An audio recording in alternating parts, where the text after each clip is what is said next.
Today, we also learn more about Routh's life and crimes in Greensboro. WFMY News 2's Amber Lake talked to two people who knew Routh personally, including a former police officer who says he cited Routh at least 100 times.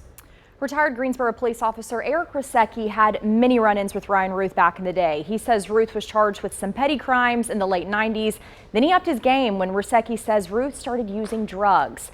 That's when he says Routh became very paranoid and the crimes intensified to hit and run, possession of stolen goods, possession of a weapon of mass destruction. Rusecki says the FBI stopped by his home this morning to talk to him about who Routh was back then and what they need to know about him today. He had grandiose ideas about himself. So with all those entitlements, he felt untouchable per se. So he would tell us, it doesn't matter, you can't, I'll get off of this. Regardless of what you do, it doesn't matter. The retired officer says Routh always tried to intimidate him. He says on multiple occasions he would see Routh in public and Routh made it a point to make his presence known.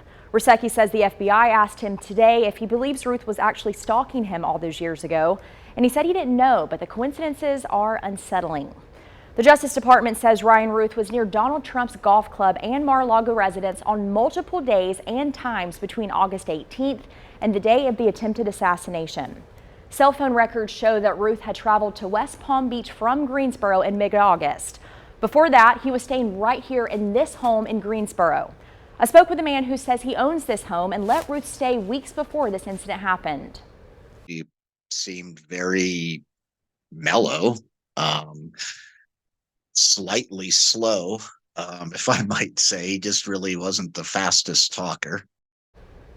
The homeowner and retired officer both mentioned that Routh was well off financially. His roofing business from the start of operations did very well for itself, and his parents were also financially comfortable. Again, Ryan Routh will stay in custody in Florida until trial.